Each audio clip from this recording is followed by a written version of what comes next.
Aquesta és una càpsula sobre Caterina Albert i no sobre Víctor Català. És una càpsula que mirarem de fer una mica de mirada, una mica de zoom, una mica de mapa del que és una faceta poc coneguda o quasi desconeguda de la producció de Caterina Albert, i és la seva producció plàstica, la seva obra en dibuix, en pintura i en escultura. No s'ha estudiat detingudament, ni se n'ha ofert una exposició monogràfica, retrospectiva, com seria desitjable, perquè miraré de transmetre la idea que va ser una obra,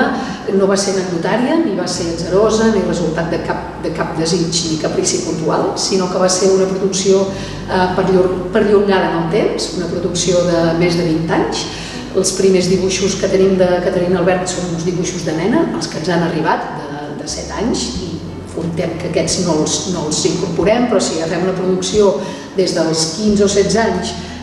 fins als 35 anys, que va produir continuadament obra plàstica, doncs això ens donen més de 20 anys, des de l'any 1885 al 1904. És una producció variada en temàtica i en gèneres, i en formats i en estils, cosa que també és significatiu, a part de la insistència en els anys, doncs tota aquesta persistència i aquesta varietat. Caterina Albert va produir molt dibuix, menys pintura i menys escultura, però són els 3 gèneres que va practicar. Sembla que disfrutava molt el dibuix del natural i sobretot la figura humana, amb aquest punt d'espontaneïtat, de prendre punts. També va dibuixar paisatge, també va pintar paisatge, però potser li interessava menys. Però en tot cas trobem de dibuix, en trobem el carbonet, el pastell, amb sanguina, amb diferents tècniques, i de pintura sobretot a l'oli i d'escultura sobretot terracota, és fang cuit, no? Per tant, fixem-nos, i ella pinta figura humana, dibuixa figura humana, paisatge, natura morta,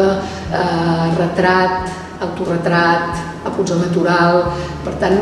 també una temàtica variada. Fins avui, les valoracions que s'han fet de tot aquest conjunt d'obra plàstica s'han posat sempre al servei, és a dir, aquesta Caterina Albert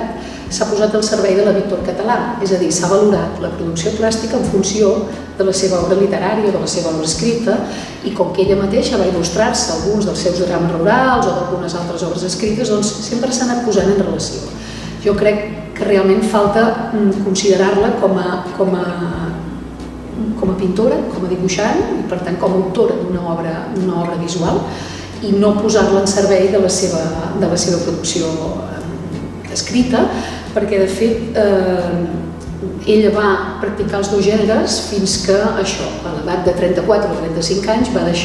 aparcar el que és l'obra plàstica, però fins llavors els havia desenvolupat amb la mateixa persistència, intensitat i passió, i que finalment la Caterina Albert va dir soc Víctor Català i escric, i no soc tant Caterina Albert dibuixant, pintora i també una mica escultora. Una miqueta aquesta idea del joc de noms, no? I no és un joc, o sigui, els noms ens diuen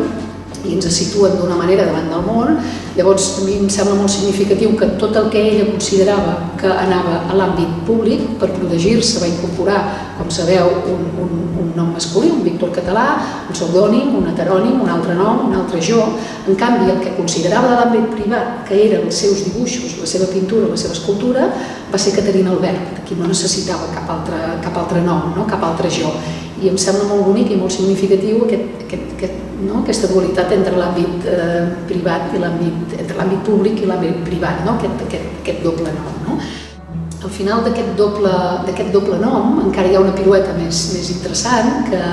és al final en un moment quan Caterina Albert il·lustra Víctor Català. Per tant, aquí fa com un bucle molt bonic entre aquests 2 jocs, aquests 2 noms, i això passa l'any 55, quan arrel dels 50 anys de vida de Víctor Català, per tant els 50 anys de producció escrita de Víctor Català, Caterina Albert decideix il·lustrar un llibre molt interessant, escrit per en Folchi Torres, que es diu Els dibuixos de Víctor Català, però no només hi ha dibuix, també hi ha alguna reproducció d'obra pictòrica i escultòrica, però bàsicament és dibuix, i Folchi Torres descriu detingudament tota la trajectòria plàstica de Caterina Albert. És un llibre interessant a recuperar, i Caterina Albert il·lustra aquesta vida pública de pintor català. Per tant, aquí encara hi ha un joc més curiós d'autoconsciència, de noms i d'espais públics, privats i tot aquest tema. Caterina Albert bàsicament va ser autodidacta, però va tenir dos moments de formació. Un va ser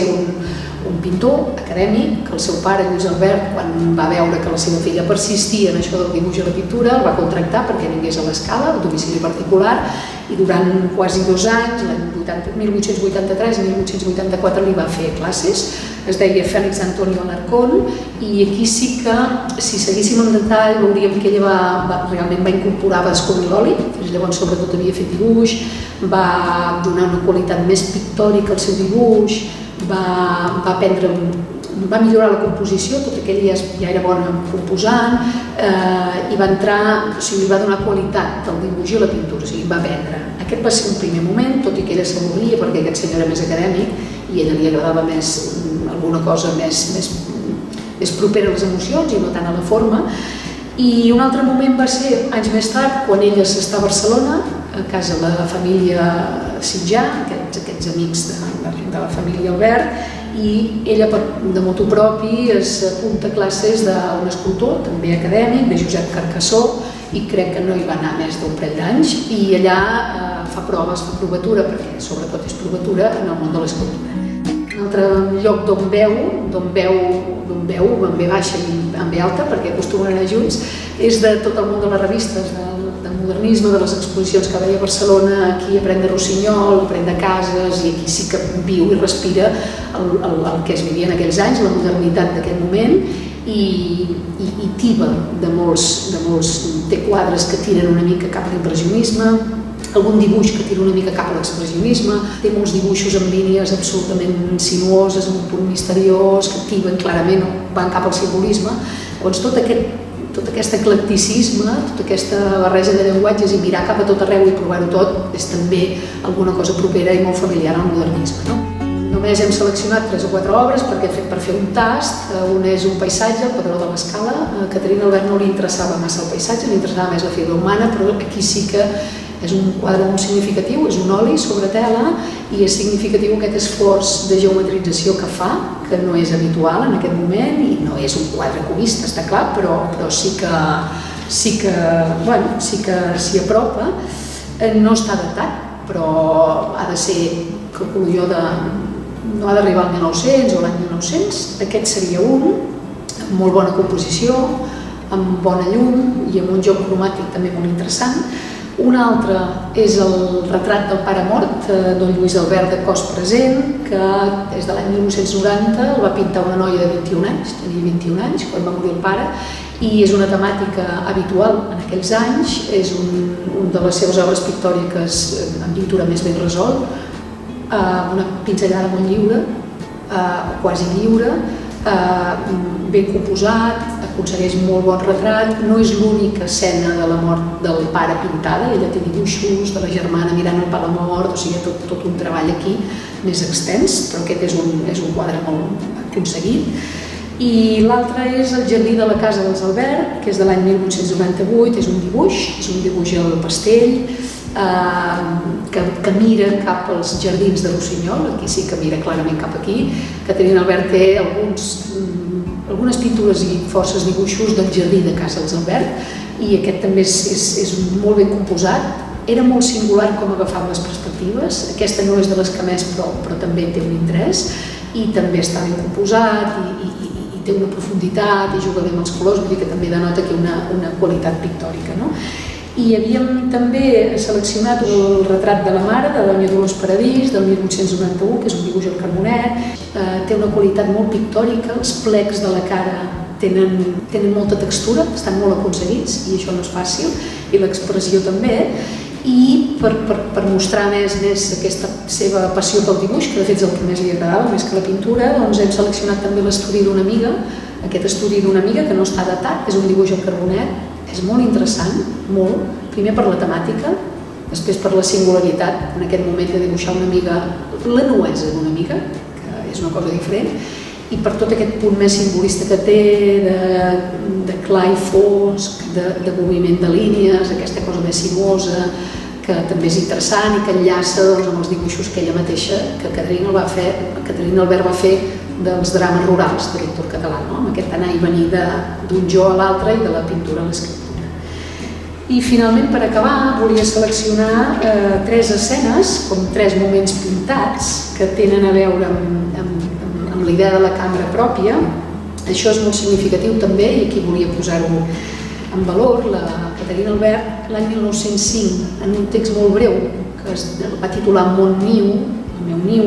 s'avança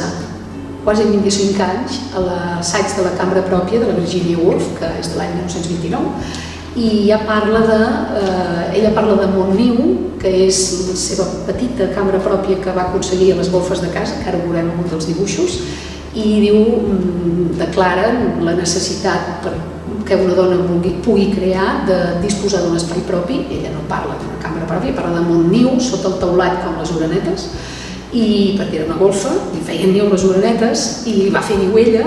i parla també de la necessitat de disposar d'una renda pròpia. La Woolf parla de guinees i la Caterina Albert d'una renda, però es va avançar un quart de segle el que va ser l'assaig d'aquesta anglesa que ha marcat, que ha creat quasi un concepte, no? I per tant, en aquests moments pintats hi ha 3 petites cambres pròpies prèvies a tot això.